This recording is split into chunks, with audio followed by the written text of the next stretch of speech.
Hello everyone, welcome to Danish sir English classes.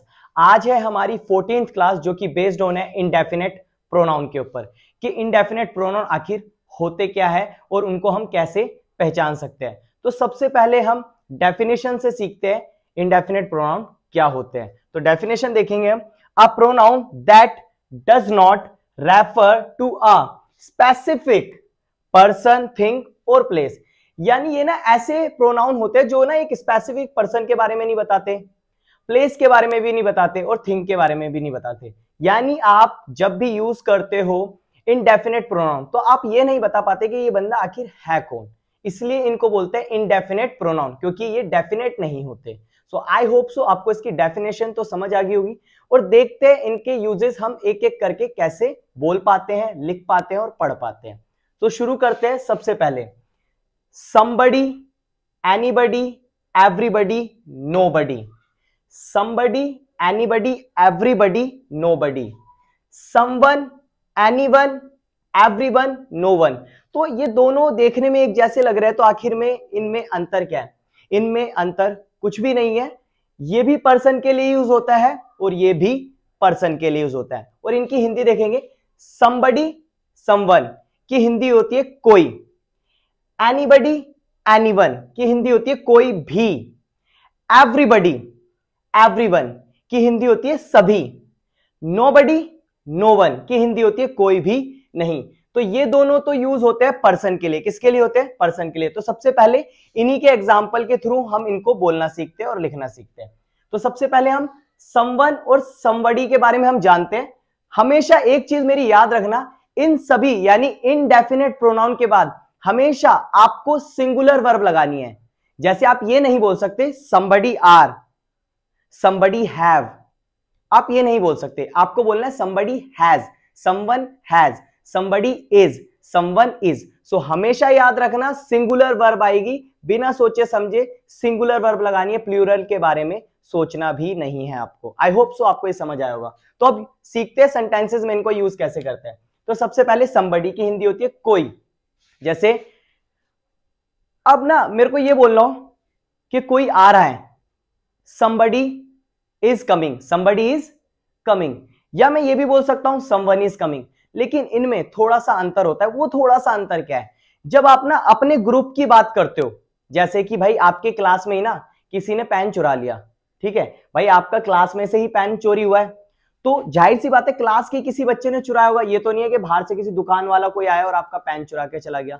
तो जब कोई ग्रुप का ही बंदा होता है ना, तो हम यूज करते हैं somebody। जैसे किसी ने मेरा पेन चुराया है, somebody has stolen my pen, somebody has stolen my pen, ठीक है। अब कोई आ रहा है, अगर क्लास का ही कोई है, आपके ग्रुप का ही कोई है, तो आप बोलोगे somebody is coming। लेकिन अगर कोई बाहर का है तो आप बोलोगे someone is coming। क्या?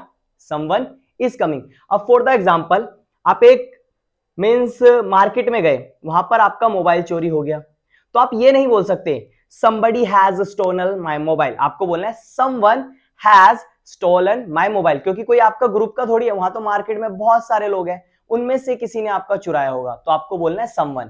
आई होप सो आपको ये समझ आ गया होगा। आगे हम बढ़ते हैं। anybody and anyone, इसका मतलब होता है कोई भी। जैसे आपने एक बहुत ही फेमस मूवी जरूर देखी होगी, एनीबडी कैन डांस। क्या? Anybody can dance. तो इस मूवी का नाम एनीवन कैन डांस क्यों नहीं हुआ? एनीबडी कैन डांस ही क्यों? अब मैं आपको इसका रीजन देता हूं।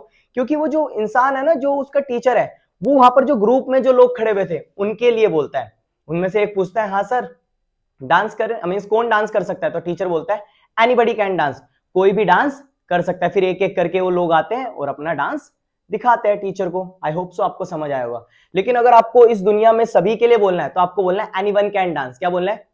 Anyone can dance. जैसे anybody can speak in English, anyone can speak in English. For the example, मैं अपनी क्लास में बच्चों को बोल रहा हूं तो मैं ये बोलूंगा anybody can speak in English. लेकिन मैं सबके लिए बोलना चाहता हूं तो मैं बोलूंगा anyone can speak in English. I hope सो ये भी आपको समझ आया होगा। आगे हम चलते हैं। एवरीबडी एंड एवरीवन यानी सभी। जैसे सभी पढ़ा सकते हैं, एवरीबडी कैन टीच। सभी के पास कार है, everybody has car, everyone has car. तो अगर मेरे को सभी के लिए बोलना हो, फॉर द एग्जांपल मेरे ग्रुप में जितने भी लोग बैठे हैं ना, मुझे पता है इन सभी के पास कार है, तो मैं बोलूंगा एवरीबडी हैज कार। लेकिन अगर इस पूरी दुनिया में ही सबके पास कार है तो मैं बोलूंगा everyone has car. Got it? I hope सो ये भी आपको समझ आया होगा। अब हम आगे बढ़ते हैं। मैं एक एक दो एग्जांपल इसलिए आपको समझा रहा हूं क्योंकि वीडियो लंबी हो जाएगी। आप और एग्जांपल कमेंट बॉक्स में मुझे बनाकर दिखाएं कि आपको ये समझ आया है या नहीं आया है। अब नोबडी एंड नो वन, इसका मतलब होता है कोई भी नहीं। जैसे मैंने बोला, अगर मेरे को अपने ग्रुप में ही बोलना है, कोई भी डांस नहीं कर सकता, नोबडी कैन डांस। कोई भी इंग्लिश नहीं बोल सकता, nobody can speak in English. कोई भी अच्छी इंग्लिश नहीं बोल सकता, nobody can speak in English well. अगर मुझे पूरी दुनिया में ही बोलना है, बाहर मार्केट में ही बोलना है कि भाई कोई भी अच्छा डांस नहीं कर सकता, no one can dance well. कोई भी अच्छी इंग्लिश नहीं बोल सकता, no one can speak in English well. I hope so आपको nobody, nobody, everybody, anybody, somebody, no one, anyone, everyone, someone समझ आ गया होगा। सो अब हम आगे बढ़ते हैं। Something, anything, everything, nothing. अब ये इंसानों के लिए यूज नहीं होता। देखो, अब मुझे बोलना हो कि मेरे पास कुछ है तो मैं बोलूंगा आई हैव समथिंग। मेरे पास तुम्हारे लिए कुछ है, I have something for you. ठीक है, मैं आज आपको कुछ पढ़ाऊंगा, I will teach you something. ठीक है, तो आई होप सो आपको ये समझ आया होगा। एनीथिंग यानी कुछ भी, तुम कुछ भी बोलते हो, यू स्पीक एनीथिंग। तुम कुछ भी पढ़ाते हो, यू टीच एनीथिंग। तुम कुछ भी लिखते हो, यू राइट एनीथिंग। तो आपसे कोई पूछेगा कि ये एनीथिंग क्या है, तो अब आप क्या बताओगे? इनडेफिनेट प्रोनाउन है। अब आपको समझ आ रहा होगा, आज से पहले आपने ये वर्ड देखे हैं, बोले भी है और कहीं ना कहीं से सुने भी है, लेकिन आपको इनके बारे में पता नहीं था। अब आपको पता चल गया है कि भाई ये इनडेफिनेट प्रोनाउन होते हैं। मेरे पास कुछ है, आई हैव समथिंग। अब एवरीथिंग यानी सब कुछ। जैसे मैं सब कुछ खरीद सकता हूं, आई कैन बाय एवरीथिंग। मैं सब कुछ लिख सकता हूं, आई कैन राइट एवरीथिंग। मेरे पास सब कुछ है, आई हैव एवरीथिंग।